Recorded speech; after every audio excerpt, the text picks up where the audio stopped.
Radio Afrique Santé, partenaire des acteurs de la santé. Le journal Erwan Oliyide.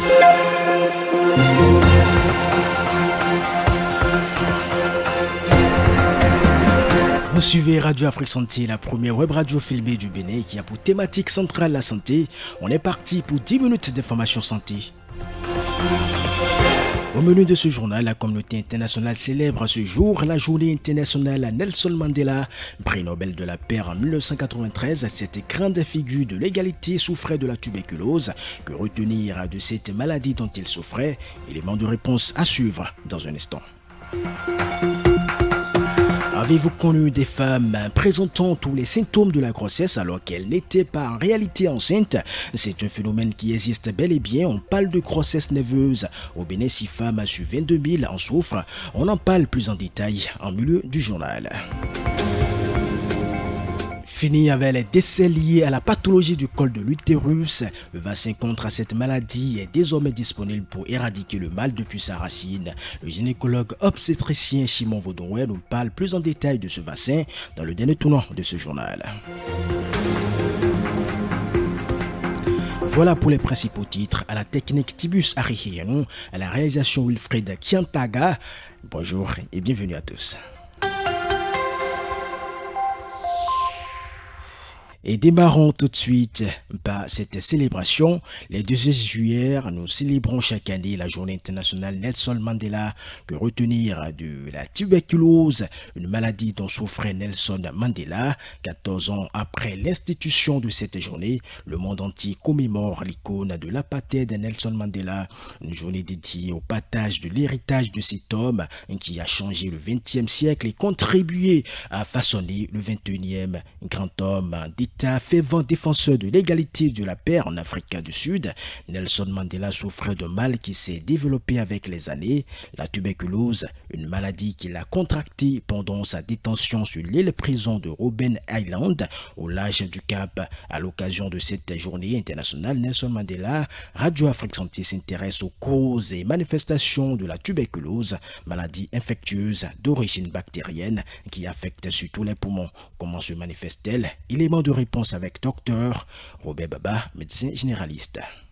Les signes de la tuberculose, précisément une tuberculose pulmonaire. Nous avons la toux qui est chronique. Souvent, c'est une toux qui évolue plus de 2 semaines malgré la prise de médicaments, malgré la prise des antibiotiques. Cette toux persiste. En plus de la toux, nous avons une fatigue intense, une anorexie, ce qui voudra dire le patient n'a plus envie de manger. Nous avons aussi un amaigrissement qui est une perte de poids. Nous avons aussi une fièvre. Et cette fièvre, c'est souvent dans la nuit. Et ce que nous appelons une fièvre vespérale. Nous avons également une sueur nocturne qui survient souvent dans la nuit.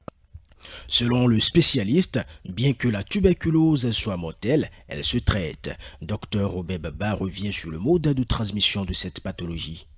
La tuberculose, c'est une maladie contagieuse. Lorsqu'on prend un patient qui est tuberculeux, ce patient peut contaminer son entourage. Et comment ça se passe? Lorsque le patient tousse, ou bien lorsque le patient parle, ou bien lorsque le patient éternue, ou bien lorsque le patient chante, il projette des micro-sécrétions. Et ces micro-sécrétions contiennent le microbe de la tuberculose. Et ce microbe, nous l'appelons bacille de Koch, qui est une bactérie. Donc, une fois, lorsque vous êtes en contact de ces microsécrétions que vous allez inhaler, vous allez développer facilement la tuberculose. Il existe un vaccin contre la tuberculose utilisé depuis les années 1920, le BCG. Au Bénin, la vaccination contre la tuberculose est toujours inscrite dans le calendrier vaccinal. Je vous en disais un mot dans les titres, mesdames et messieurs. Grossesse nerveuse, aussi connue sous le nom de fausse grossesse, pseudokiésie, grossesse imaginaire ou encore grossesse virtuelle, car la femme vit une grossesse utopique. Les grossesses nerveuses toucheraient 6 femmes sur 22 000 au Bénin. Ce trouble présente, malgré l'absence de fœtus, tous les symptômes de grossesse: aménorrhée, gros ventre, sein tendu, nausées, prise de poids et même mouvement du bébé à naître. Au niveau du bilan hormonal, il n'est pas rare de constater des taux élevés de proclatine et de LH, hormones lutéinisantes. Le psychiatre Dr Racine de Pascalvio nous apporte d'autres précisions sur la grossesse nerveuse. Comme l'indique son nom, grossesse nerveuse, grossesse fantôme, grossesse virtuelle, c'est un trouble psychologique dans lequel la femme a une conviction inébranlable d'être enceinte, pendant que biologiquement, radiologiquement, il n'y a pas normalement de grossesse. Curieusement, cette maladie montre tous les signes physiques d'une grossesse. Tous les symptômes d'une grossesse sont là. Arrêt des menstrues, nausées, vomissements matinal, douleurs abdominales sporadiques. Une grossesse nerveuse, si elle n'est pas diagnostiquée et traitée très vite, peut durer un temps relativement très long. Ça peut couvrir les 9 mois de grossesse et même aller bien au-delà. La santé mentale des femmes atteintes d'une grossesse nerveuse est très fragile. Elles sont même particulièrement sujettes à la dépression. Les causes de ce trouble psychique sont multiples. Le traitement est en grande partie psychologique. Dr Racine de Pascalvio, médecin psychiatre. Nous avons généralement des grossesses nerveuses dans des circonstances particulières. Ce sont des circonstances de souffrance, de vives souffrances qui durent depuis des années par rapport peut-être à une infertilité ou même la peur d'être enceinte. Les traumatismes liés au viol peuvent aussi installer dans cette pathologie-là. Une grossesse nerveuse passe d'emblée par une prise en charge psychologique et ou psychiatrique. Impérativement. Parce que les mots seuls parfois de l'entourage pour dire non, il n'y a rien là, ça ne suffit pas. Cette personne a besoin d'être écoutée, a besoin qu'on comprenne sa souffrance, a besoin qu'on comprenne sa douleur passée. À l'instant, docteur Racine de Pascalvio, médecin psychiatre. Si vous venez de nous rejoindre, sachez que vous suivez le journal sur Radio Afrique Santé. Le cancer du col de l'utérus constitue le cancer le plus répandu et constitue la cause principale de la mortalité due au cancer chez les femmes des pays en voie de développement. Il existe une quinzaine de papillomes à virus humain qui favorisent le cancer du col de l'utérus. Des vaccins sont disponibles pour les détruire.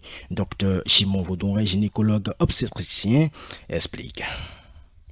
Il a été développé des vaccins qui ciblent ces sérotypes dangereux. Le plus dangereux, le plus fréquent, surtout au Bénin, c'est le sérotype numéro 16. Donc, il y a un vaccin qui existe qui cible spécifiquement celui-là. Il y a d'autres vaccins qui ciblent le sérotype numéro 16 et le 18, qui sont les deux sérotypes qui donnent la majorité, près de 80% des cancers du col. Et il y a encore un autre virus qui cible 4 sérotypes, 16, 18 et 2 autres en plus. Et tout dernièrement, ils sont en train de développer un autre vaccin qui cible 9 sérotypes dangereux. Ce qui est bien, c'est de savoir que, le vaccin il est disponible même dans notre pays, d'une part. D'autre part, c'est que le gouvernement travaille à inclure ce vaccin dans les vaccins de routine. Il faut noter que le Bénin a déjà expérimenté le vaccin contre le cancer du col de l'utérus chez les filles âgées de 9 à 13 ans. Plus de 1500 filles ont été prises en compte en 2016. Le gynécologue obstétricien Chimon Vaudonret nous élucide sur le vaccin. Ce qui est particulier avec le vaccin, c'est que c'est important de le faire avant de commencer les activités sexuelles. Donc, sinon de façon générale, à type de vaccination de masse, on dit filles comme garçons de 11 à 14 ans. Maintenant, si une femme veut faire son vaccin à titre personnel, si elle n'a encore jamais de rapport sexuel, quel que soit son âge, elle peut le faire. Maintenant, exceptionnellement, si elle a commencé ses activités sexuelles, ça fait moins d'1 an, elle peut également faire ce vaccin-là. C'est un vaccin qui est très efficace. C'est une bonne nouvelle. C'est l'un des rares cancers avec celui du foie qu'on peut prévenir totalement à l'aide d'une vaccination. Notons quelques brèves avant de clore à cette édition. Un procès inédit s'est ouvert hier lundi en Gambie. Le ministère de la Santé et l'Autorité nationale de régulation de médicaments sont dans le rang des accusés après une plainte déposée par 20 familles. Une procédure lancée après la mort de 70 enfants depuis juin 2022. Selon le proche, l'OMS ou encore une enquête américaine, ils seraient décédés après l'ingestion de sirop contre la toux et le rhume fabriqué dans un laboratoire indien. Un brin d'espoir naît, un traitement novateur contre la maladie d'Alzheimer pourrait bientôt être autorisé aux États-Unis après la publication hier lundi des résultats encourageants d'un essai clinique à grande ampleur. Un groupe pharmaceutique spécialisé dans les essais cliniques espère faire approuver aux États-Unis un nouveau traitement d'ici la fin de l'année. Un médicament efficace s'il est pris tôt, mais qui comporte des effets secondaires importants, avertissent les experts.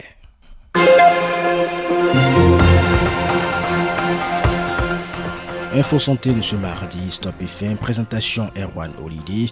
Vous êtes de plus en plus nombreux à nous suivre via le www.radioafriquesanté.com depuis le Togo, la Côte d'Ivoire, la France, l'Allemagne et les États-Unis. Merci pour votre fidélité sans cesse réitérée.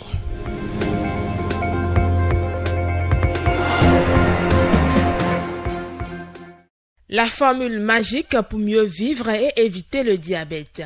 0 tabac, 0 alcool, 5 portions de fruits et légumes par jour, 30 minutes d'activité intense et régulière par jour, alimentation peu grasse, peu salée, peu sucrée. Ceci est un message de Radio Afrique Santé.